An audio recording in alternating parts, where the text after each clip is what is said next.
భూమి మీద మీ కొరకు ధనమును కూర్చుకొనవద్దు. ఇక్కడ చెమటయు తుప్పును తినివేయును, దొంగలు కన్నము వేసి దొంగిలెదరు. పరలోకమందు మీ కొరకు ధనమును కూర్చుకొనుడి. అచ్చట చిమ్మెట అయినను తుప్పైనను దాన్ని తినివేయదు, దొంగలు కన్నము వేసి దొంగిలరు. నీ ధనం ఎక్కడ ఉండునో అక్కడనే నీ హృదయం ఉండును. అలాగే చివరి వచనం కూడా మనం చదువుకుందాం. రేపటిని గూర్చి చింతింపకుడి, రేపటి దినము దాని సంగతులను గూర్చి చింతించును. ఏ నాటికి కీడు ఆనాటికి చారును. దేవుని బిడ్డలారా, ఇప్పుడు వచ్చి మీ అందరికీ మరొకసారి వందనాలండి. మనము దేని కొరకు బ్రతకాలి అనే విషయం గురించి యేసుప్రభువు మాట్లాడుతున్నారు కదా. మనము దేనికోసము బ్రతకాలి కదా. కొంతమంది చెప్పే మాటలు ఏంటంటే, అయ్యా నేను నా పిల్లల కోసం బతుకుతున్నా కదా, అయ్యా నేను నా భర్త కోసం బతుకుతున్నా, అయ్యా నేను నా భార్య కోసం బతుకుతున్నా, అయ్యా లేదా నేను నా మనవళ్ళ కోసము నా మనవరాళ్ళ కోసము బతుకుతున్నా. ఈ మాటలు అంటాం మనం కదా. ప్రతి ఒక్కరికి వచ్చే మాట ఇదే. లేదా కొంతమంది ఏమంటారంటే, నేను మా నాన్న కోసం బతుకుతున్నా, మా అమ్మ కోసం బతుకుతున్నా, నా కోసం బతుకుతున్నాను మాత్రం ఎవరు చెప్పరు కదా. ఎవరు చెప్తారా? ఎవరు? కానీ బతికేది మనం మన కోసమే. మనం ఎవ్వరం ఎవరి కోసం బతకట్లేదు, కానీ మనం చెప్పుకునేది మాత్రము అలా చెప్పుకుంటాం. అది ఒక వాడుక, అది ఒక అలవాటు అయిపోయింది మనకి. కానీ మరి దేవుడు ఎవరి కోసం బతకమన్నాడు కదా. ఈ జీవితాన్ని మనకి ఇచ్చాడు, మనం జీవించమన్నాడు. ఎవరి కోసం బతకమన్నాడు, ఎందుకోసం బతకమన్నాడు అంటే, జీవితాన్ని మన కోసమే బతకమన్నాడు దేవుడు కూడా మనల్ని మన కోసమే బ్రతకమన్నాడు. అయితే ఎందుకోసం బతకమన్నాడు? ఆయనతో కలిసి ఉండటం కోసం మనల్ని బ్రతకమన్నాడు. అది ముఖ్యం కదా. మన జీవితానికి పరమార్థం ఏమైనా ఉందంటే, మనం బ్రతకటం ముఖ్యం కాదు, మనము దేవుడితో కలిసి బ్రతకటం చాలా ప్రాముఖ్యం కదా. మనము ఈ ఈ ఈ భూమి మీద ఎంతకాలం బ్రతికాం ముఖ్యం కాదు, మనము ఎంతగా దేవుడితో కలిసి బ్రతికామనేది చాలా ప్రాముఖ్యమైనది. అందుకనే బైబిల్లో ఒక వ్యక్తి చావు చూడకుండా దేవుని యొద్దకు వెళ్ళిపోయిన వ్యక్తి ఎవరయ్యా అంటే ఆయనే హనోకు. ఎందుకనంట, హనోకు జీవితంలో ఒక చక్కటి మాట ఎవరైపోయింది, ఒక పదము మనందరం నేర్చుకోవాల్సిన పదం ఏంటంటే, హనోకు దేవుడితో నడిచెను, దేవుడు అతనిని తీసుకుని పోయాడు. దేవుడితో నడవటం ఇంపార్టెంట్, దేవుడితో బ్రతకటం ఇంపార్టెంట్, దేవుడితో కలిసి జీవించడం ఇంపార్టెంట్, దేవుడి రాజ్యం కొరకు మనం బ్రతకటం ఇంపార్టెంట్. కానీ ఈ రోజుల్లో ప్రజలందరూ ఏమనుకున్నారంటే, ఈ లోకం కోసమే బ్రతకటం, ఇదే బ్రతికేమనుకుంటున్నారు. దేవుడు ఈ లోకంలో బ్రతికితే చాలే, ఈ 50 ఏళ్ళు, ఈ 60 ఏళ్ళు, ఈ 70 ఏళ్ళు బ్రతికితే చాలే, చక్కగా ఎట్టగో ముసలం అయిపోతాంలే, ఇంకా ఈ లోకం జీవితాన్ని ముగించుకుందాం అనుకుంటున్నారు. కానీ అసలు దేవుడు మనల్ని ఎందుకు పుట్టించాడు అన్న విషయాన్ని మనం మర్చిపోతున్నాం. బైబిల్ అదే చెప్తుంది, మనల్ని దేవుడు ఎందుకు పుట్టించాడంటే, ఏదో వచ్చి పుట్టి వెళ్ళిపోవడానికి కాదు, మనము దేవుడితో బ్రతకటానికే మనం ఇక్కడికి పంపబడ్డాము. ఇది ఒక ట్రయల్ పీరియడ్, ఇది ఒక పరీక్ష. ఈ లోకంలో మనం దేవుడితో నడవటం నేర్చుకుంటే, నిత్య రాజ్యంలో శాశ్వత కాలము ఆయనతో కలిసి ఉంటాం. మనం ఈ లోకంలో ఆయనతో కలిసి బ్రతకలేదనుకోండి, ఇంక నిత్యరాజ్యం ఎలా బతుకుతాం? 60 సంవత్సరాలు దేవుడికి ఎలా రెప్పపాటు టైం అని కదా. బైబిల్ ఒక మాట ఉంది ఏంటంటే, 1000 దినాలు ఆయనకి ఒక రోజుతో సమానం, అలాగే ఒక రోజు 1000 దినాలతో సమానం. ఆయనకి టైం అనేది లేదు, ఆయన కాలం అనేది లేదు. మనకి టైం అంతే, దేవుడికి టైం లేదు. దేవుడి కింద టైం ఉంటుంది, టైం పైన దేవుడు ఉంటాడు. కానీ మనం అలా కాదు, మనం టైం కింద ఉన్నాం. కాలం ప్రకారం మనం బ్రతుకుతున్నాం, కాలము ప్రకారం మనం జీవిస్తున్నాం. ఎందుకంటే మనం ఎంత జీవించినా మ్యాక్సిమము 80 ఏళ్ళు అంతే, మహా అంటే 100 ఏళ్ళు అంతే. అంతకుమించి మనం బ్రతకలేము ఈ లోకంలో. ఎంత ఆరోగ్యంగా ఉన్నా, ఎంత మంచి ఆహారం తిన్నా, ఎంత క్షేమంగా, ఎంత ఏసీలో బతికినా సరే, చివరికి 100 ఏళ్ళు రాగానే ఈ లోకాన్ని వదిలేసి వెళ్ళిపోవాలి. అంటే దేవుడికి చిటిక కంటే తక్కువ టైం అది దేవుడి దృష్టిలో. అంటే ఒక్క క్షణము కూడా దేవుని కోసం బ్రతకలేని మనము శాశ్వత కాలము నిత్యత్వంలో ఎలా ఆయనతో బ్రతకగలము? మీకు అర్థమవుతుంది కదా దేవునికి ఉద్దేశం ఏంటో. ఈ లోకంలో బ్రతికి 100 సంవత్సరాలు చిటితో సమానమైతే, మరి పరలోకం వెళ్ళిన తర్వాత నిత్య రాజ్యంలో, అంటే శాశ్వత కాలం, యుగ యుగాలు ఉండే రాజ్యం అది. పరలోక రాజ్యం ఎంతకాలం ఉండిదంట, దానికి టైం లేదు. అంటే ఒక్కసారి టైంలో బ్రతికిన మనము టైం దాటిన జీవితంలో అడుగు పెట్టబోతున్నాము. కాలంలో బ్రతికి మనము కాలాతీత ప్రపంచంలో మనం అడుగు పెట్టబోతున్నాము. అలాంటి ప్రపంచంలో దేవుడితో నిత్యత్వం బతకాలనుకుంటే, ఈ బ్రతికే ఈ క్షణకాలమైన దేవుడి కోసము మనం బ్రతకాలి, దేవుడితో కలిసి బ్రతకాలి. అర్థమవుతుంది కదండి. కానీ చాలామందికి ఇది అర్థం కావట్లా.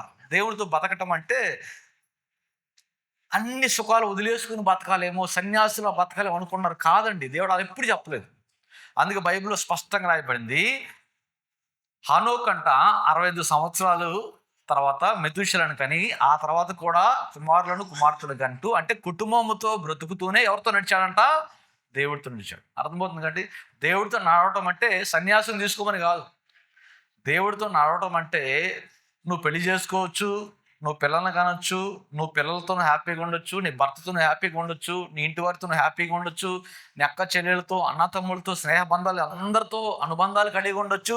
అవి కలుగుతూనే నువ్వేం చేయాలి? దేవుడితో నడవటం కూడా నువ్వు నేర్చుకోవాలి.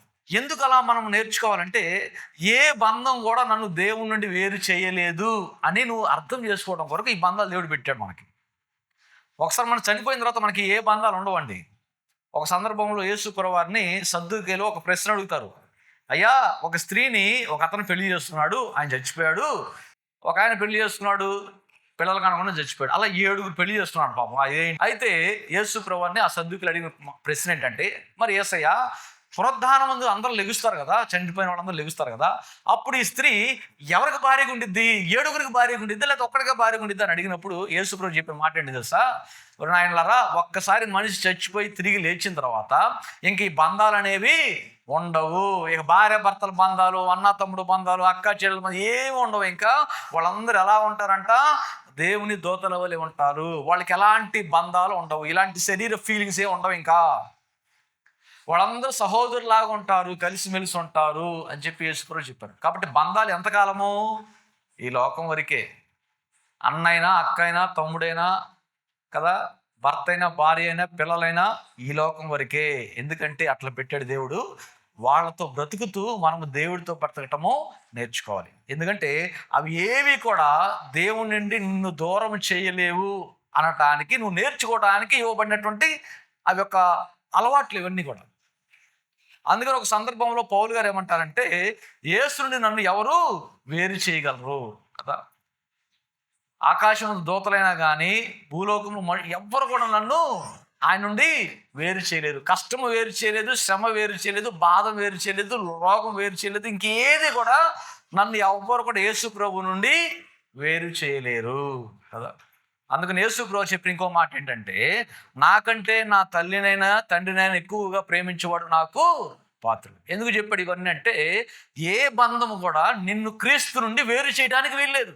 చాలామంది ఒక చిన్న మాట చెప్తారు ఎప్పుడు కూడా, అమ్మ దేవుడి సన్నిధికి ఎందుకు రాలేదమ్మా అంటే, ప్రార్థనకి ఎందుకు రాలేదమ్మంటే, అయ్యా మా ఆయన ఉన్నాడు ఇంట్లో, అందుకే నేను రాలేదయ్యా.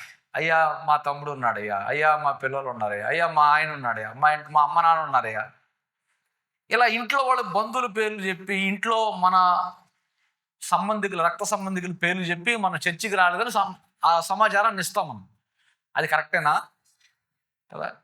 వాళ్ళ కోసము నువ్వు రాకుండా ఉండటం అనేది కరెక్ట్ అయిన పని కాదు కదా. నీకు ఒంట్లో బాగోలేకపోతే, నువ్వు లేకలేని పరిస్థితులు ఉన్నప్పుడు, అయ్యా నేను లేకలేని పరిస్థితులు ఉన్నా అందుకే నేను రాలేకపోయానంటే అర్థం ఉంటుంది. లేదా నేను ఊర్లో లేను, పలానా ఊర్లో ఉన్నాను, ఈ క్షణంలో ఇక్కడ రాలేకపోయినా అర్థం ఉంటుంది.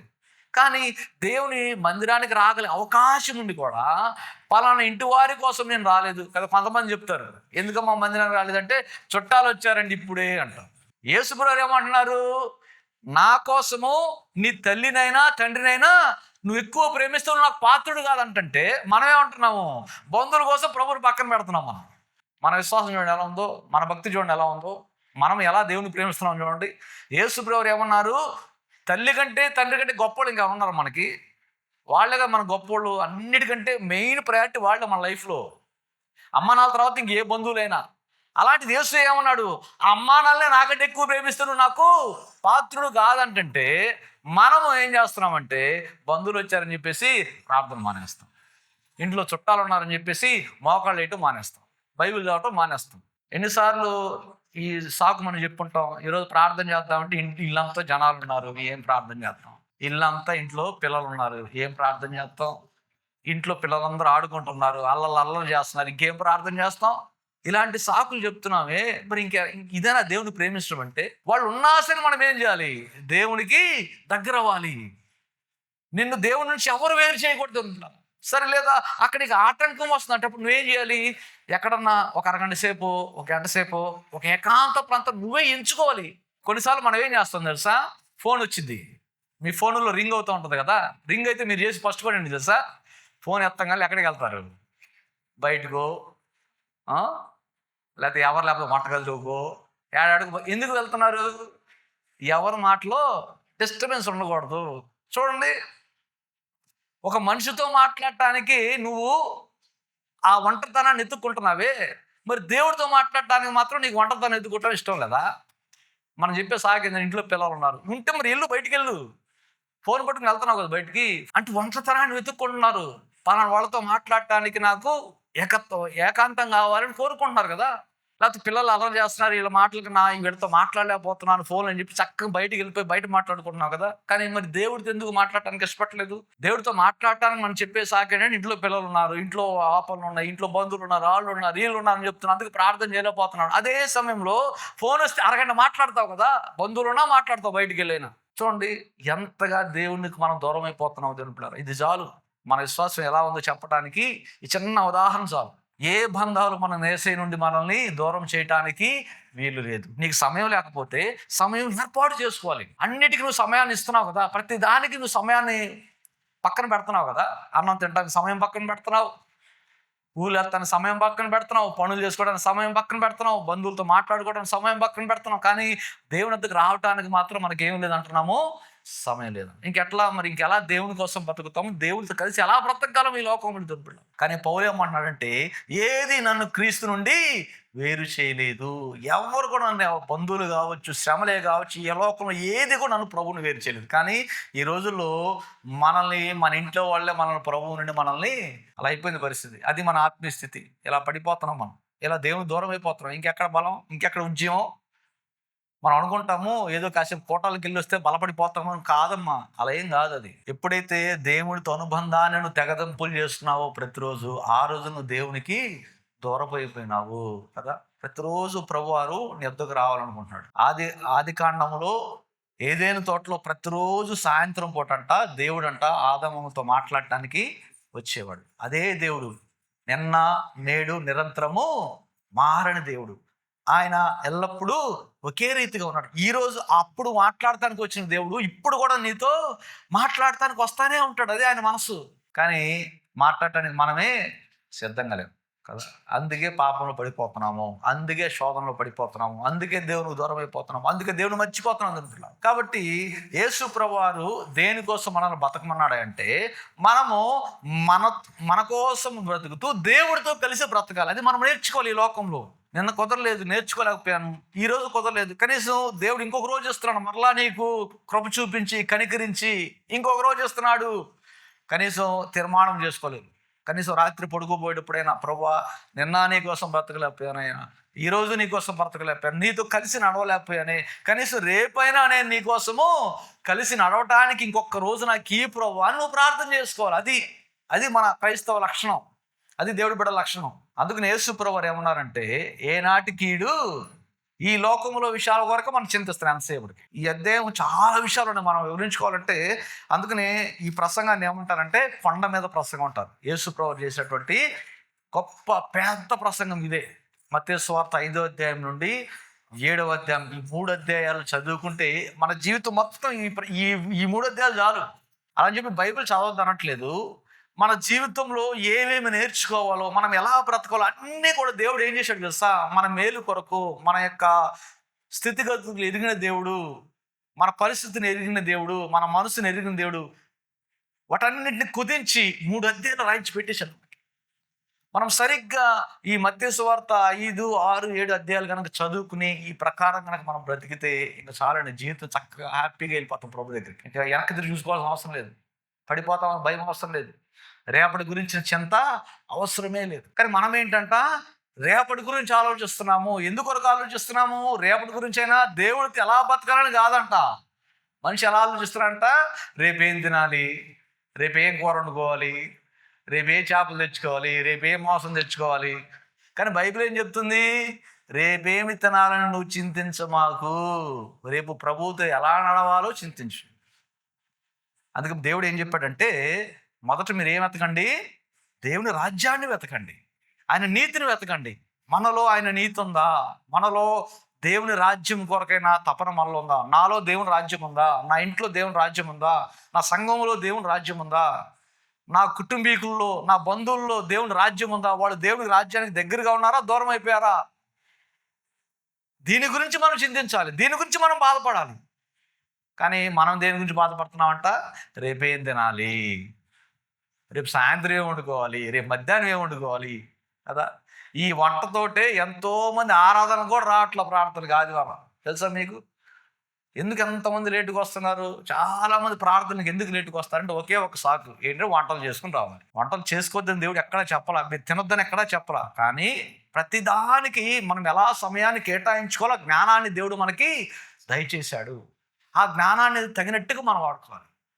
మన జ్ఞానాన్ని, దేవుడు మనకి ఇచ్చిన జ్ఞానాన్ని దేవునికి దగ్గరయ్యే విధంగా దాన్ని ఉపయోగించుకోవాలి దేవుడు. అంతేగాని అజ్ఞానుల మనము నడుచుకోకూడదు. అందుకే బైబిల్ ఏం చెప్తుంటే, దినములు చెడ్డవి గనక మీరు సమయాన్ని పోగొట్టుకోకుండా పోనీయక సద్వినియోగం చేసుకొంచు అజ్ఞానులు వలె కాక జ్ఞానులు నడుచుకోండి. అజ్ఞానులు అలాగా ప్రవర్తిస్తారు. అజ్ఞానులు దేవునికి దూరంగా ఉండడానికి ప్రవర్తిస్తారు.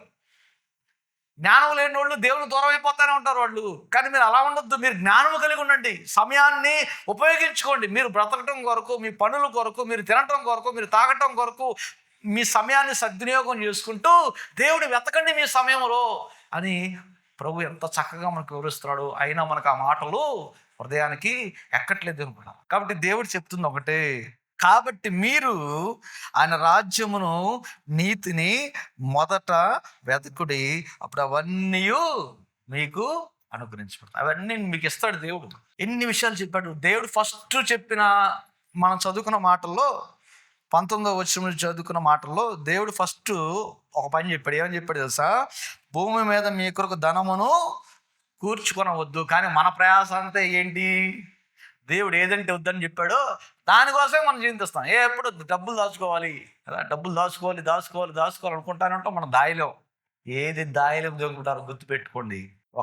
మీ అందరికీ తెలుసు, అతని గురించి ఇండైరెక్ట్గా బైబిల్లో రాయబడింది. ఒక గొప్ప మహాచక్రవర్తి ఆయన అలెగ్జాండర్ ఏమంటే ఒక కోరికతో వెళ్ళాడంట, యుద్ధాలకు బయలుదేరాడంట. దేనికో తెలుసా? మొత్తం భూప్రపంచాన్ని ఆక్రమించేసుకోవాలి, భూప్రపంచాన్ని మొత్తం సొంతం చేసుకోవాలని చెప్పేసి ప్రయాణం వెళ్ళాడంట. చిన్న వయసులోనే, దాదాపు 23, 24, 25 ఏళ్ళు మనకి, లేదా 28 ఏళ్ళు, నాకు గుర్తులేదు ఆ డేటు. చిన్న యవ్వనంలోనే అది చచ్చిపోయాడు. భారతదేశానికి వచ్చాడు. భారతదేశం దాకా వచ్చాడు. ఎక్కడ నుండి? గ్రీకు నుండి భారతదేశం దాకా అందరూ జయించుకుంటూ మొత్తంగా సంపాదించుకుని వచ్చాడు. చివరికి వెళ్ళినప్పుడు ఎట్లా వెళ్ళాడు తెలుసా? ఆ శవపేటిక మీద ఒట్టి చేతులు తిరిగినాడు.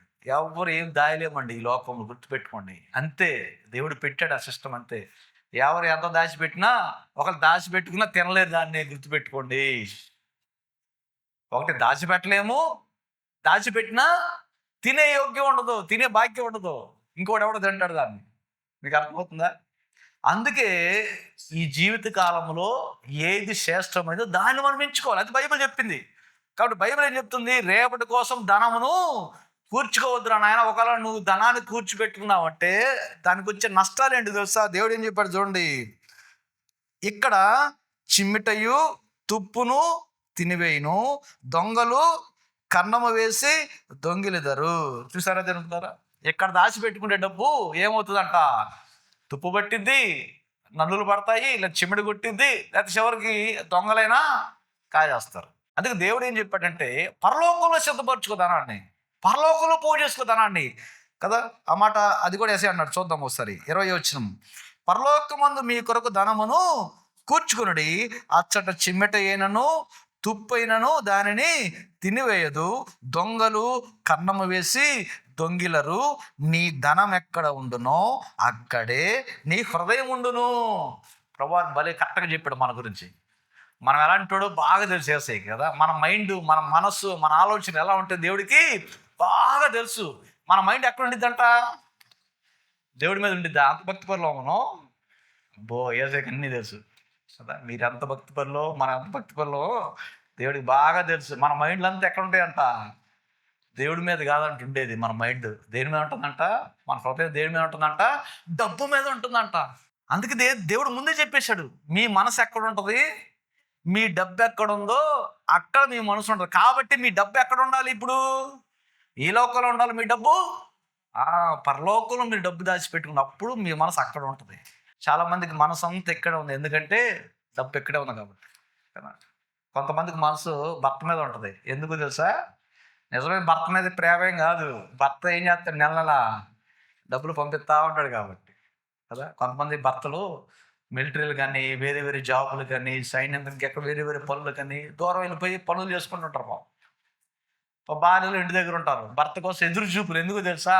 భర్త రాకడ కోసం. తర్వాత అది కూడా ఉంటుంది రే, ప్రేమ ఏం లేకుండా ఉండదు. కానీ ముందు ఏది? డబ్బు. డబ్బు వస్తేనే భర్త మీద ప్రేమ ఉండిద్ది. అదే డబ్బు పంపలేదనుకోండి, భర్త ఈడేం ప్రేమలే, ఈడొద్దు, ఈడు ప్రేమ వద్దు అని ఇంకొత్త వాళ్ళు మార్చేసుకుంటాం. అంతే, అట్లాగ అయిపోయారు జరుపుకుంటాం. డబ్బు ఇస్తేనే ప్రేమ ఈ రోజుల్లో. డబ్బు లేకపోతే ప్రేమ లేదు, ఏం లేదు. డబ్బు లేకపోతే మాట్లాడు, పలకరించు అంతే. డబ్బు రాగానే వెంటనే అబ్బా ఫోన్లు ప్రేమతో మాట్లాడతాము కదా, అంతే. అందుకని దేవుడు ముందే చెప్పాడు, మీ డబ్బు ఎక్కడ ఉంటుందో, మీ ధనం ఎక్కడ ఉండునో, మీ హృదయములు కూడా అక్కడే ఉంటాయి. కాబట్టి మీరు పరలోకంలో డబ్బులు కూర్చుకోండి. మరి పరలోకంలో డబ్బులు కూర్చుకోవడం మరి మనం ఏం చేయాలి? ఇదే పెద్ద ప్రశ్న. పరలోకంలో నేను డబ్బులు కూర్చుకోవాలంటే ఏం చేయాలి? దానికి చాలా ఉన్నాయి ఇక్కడ విషయాలు. మనం ఇంకో దేవుని చేత మాట్లాడుతున్నాం. కానీ దేవుడు చెప్పినట్టు చేస్తే ఆటోమేటిక్గా పరలోకంలో జీతం వచ్చేసిద్ది. పనివాడు జీతమునకు.